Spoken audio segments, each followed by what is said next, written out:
Europe 1. Bruce Toussaint. Nikos Aliagas, si je vous dis évidemment le choix de Sophie, Kramer contre Kramer, Out of Africa, sur la route de Madison, le diable s'habille en Prada, c'est votre invité ce matin, Meryl Streep. Meryl Streep, mais tout d'abord, mon cher Bruce, écoutez bien ce son, écoutez bien cette voix. Fact is, they have no confidence on money, no confidence on the economy, so yes, the right honourable Vous la reconnaissez ou pas? C'est la voix de Miss Maggie, comme l'appelait Renaud. Absolument, Margaret Thatcher. Elle incarne Meryl Streep magistralement au cinéma. Nous l'avons rencontrée dans un hôtel parisien il y a quelques jours, en exclusivité pour Europe 1, pour le film La Dame de Fer, qui sort le 15 février prochain, un film européen. Pour rappel, Meryl Streep est une immense actrice internationale. Elle est considérée par beaucoup comme la meilleure de sa génération.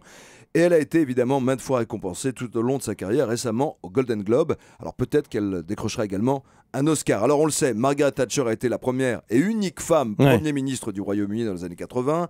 Aujourd'hui, elle est âgée de 86 ans. Elle vit à Londres. Elle souffre de la maladie d'Alzheimer. Elle ne sort quasiment pas. Ses proches n'ont pas vu le film, comme nous l'a confirmé Meryl Streep, qui s'est transformée physiquement, vraiment, pour entrer dans la peau du personnage et nous rappeler le destin à part de ce petit bout de femme à la personnalité bien trempée qui a changé le cours de l'histoire du Royaume-Uni. Alors, comment jouer Margaret Thatcher sans tomber dans la caricature, sans la rendre trop sympathique ou trop antipathique? Comment se mettre en condition pour être précise dans son jeu d'actrice? C'est la première question, mon cher Bruce, que nous avons posée à Meryl Streep. Je travaille de la même façon que lorsque j'étais à l'école et que C'est vrai? j'étudiais. Je fais rien de différent. Qu'est-ce que vous faites? Comment vous travaillez quand vous étiez à l'école? J'utilisais beaucoup mon imagination et mon corps. Meryl Streep, vous vous êtes maquillée énormément pour incarner le personnage. Combien d'heures de maquillage par jour sur le tournage de La Dame de Fer pour ressembler à Margaret Thatcher? Pas tant que ça. Pas Non. tant que vous pensez. Mais vous avez des prothèses à un moment sur le visage. Vous êtes une autre femme. Ce n'est pas vous.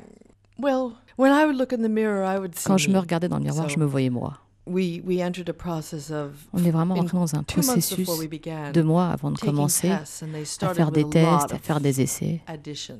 Au début, ils en faisaient presque un peu trop. Et puis petit à petit, ils en enlevaient. Pour que ce soit vraiment le strict minimum. Mais c'était mieux. Parce que du coup, j'étais plus libre de pouvoir bouger. Ça a été une grande aide pour moi physiquement. Et à l'intérieur, jouer une vieille femme, en fait, ça m'a donné une idée de la vieille femme que je vais être. Et pour la voix, comment vous avez fait? Vous avez écouté, j'imagine, en boucle la voix de Margaret Thatcher, Meryl Streep? Oui, j'ai écouté sa voix beaucoup. Sa voix nous est très familière à tous. Mais pas tellement de sa voix d'aujourd'hui. Donc je devais imaginer quelle était la voix qu'elle avait plus jeune et ce qu'elle donnerait un peu plus tard. Et sa fragilité et son incertitude. C'est quelque chose qu'on ne sait pas, qu'on ne peut pas savoir. Il faut l'imaginer. Tout ça, ça a été imaginé. Vous jouez bien sa solitude, parce que c'est une femme seule qui a affaire à un parterre, à une arène politique de macho. C'était quoi sa force et son talent à Margaret Thatcher, selon vous, Meryl Streep? Je crois que c'est dur d'être seule. D'une façon bizarre, elle partage sa façon d'être, un leader, puissante, sans sa horde d'hommes autour d'elle, comme tous les leaders. La plupart ont toujours un entourage énorme. Elle partage quelque chose avec Obama, parce que ce sont des personnes singulières, et n'ont pas le club et l'entourage habituel derrière eux. Et donc leur solitude lors de leur mandat est très marquée. Ils n'ont rien en commun politiquement, mais beaucoup au niveau de leur symbolisme en tant que leader. Et la difficulté d'être seul. Et vous, à Hollywood, dans votre carrière, vous n'avez ni de club derrière vous, ni de système. On a l'impression que c'est vous seul qui décidez de vos rôles et c'est vous seul qui avancez. Vous avez un point commun dans cette démarche ou pas? Non. Non, j'ai le club des acteurs. Qui est plus solidaire. Un club très exclusif et très grand. Plus solidaire que le club de la politique, j'imagine. Oui. Parce qu'on se comprend tous et on vit la même chose. Et puis ça fait tellement de temps que je suis dans ce business. Elle est notre invitée ce matin sur Europe 1, Meryl Streep. Comment faire pour ne pas être démodée dans votre métier? Il faut bien choisir vos rôles.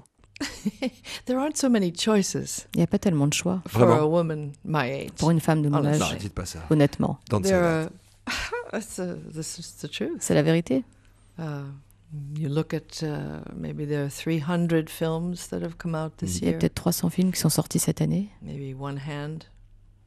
On peut compter ceux sur les doigts de la main, ceux qui ont des femmes de mon âge, et pas forcément en tant que rôle principal. Mais ça s'améliore un petit peu. Et pour votre rôle dans La Dame de Fer, vous avez été récompensé au Golden Globe, Meryl Streep, comme notre Jean Dujardin à nous, avec The Artist, qui est d'ailleurs nommé aux Oscars. Est-ce que vous avez vu The Artist? Yes. Ça vous a plu?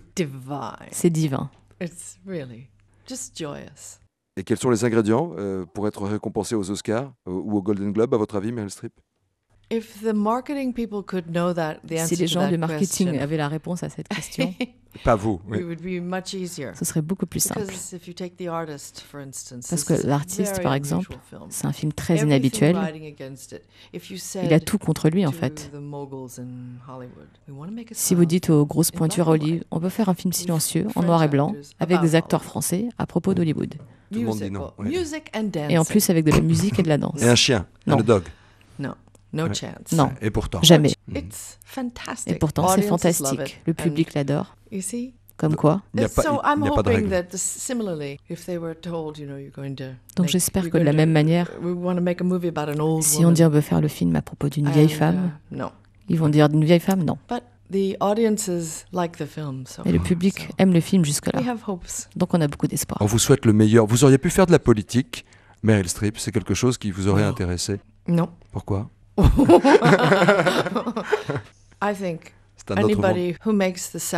pense que n'importe quelle personne qui fait le sacrifice de prendre un rôle de leader ou en politique est soit fou ou vraiment admirable. Parce qu'on sacrifie tellement sa famille, sa vie privée. On prend beaucoup de colère de la part de la population. Il faut être très très fort pour pouvoir faire ça. Moi, je suis qu'une actrice. Je suis juste une actrice, évidemment. Merci infiniment, Meryl Streep, pour cet entretien exclusif. Et je rappelle la sortie du film La Dame de Fer, où vous incarnez Margaret Thatcher. Il sort en France le 15 février prochain, un film européen. Merci. Merci beaucoup. Et bonne chance pour les Oscars. Thank you very much, Nico. Vous avez vu comme elle parle. Non, mais juste un mot sur cette rencontre, parce que c'était un très joli moment. Dans un hôtel, très tranquille, de l'eau plate, pétillante, de sardine dans les yeux. Mais elle a la classe, vous avez vu comme elle dit divine. Elle a l'humilité et la clairvoyance des grandes Hollywood, vraiment. Elle vous a donné quelques conseils pour votre carrière au cinéma? Oui, mais pas longtemps. Elle m'a dit au revoir. Dans quelques secondes, Nicolas Canteloup sur Europe 1.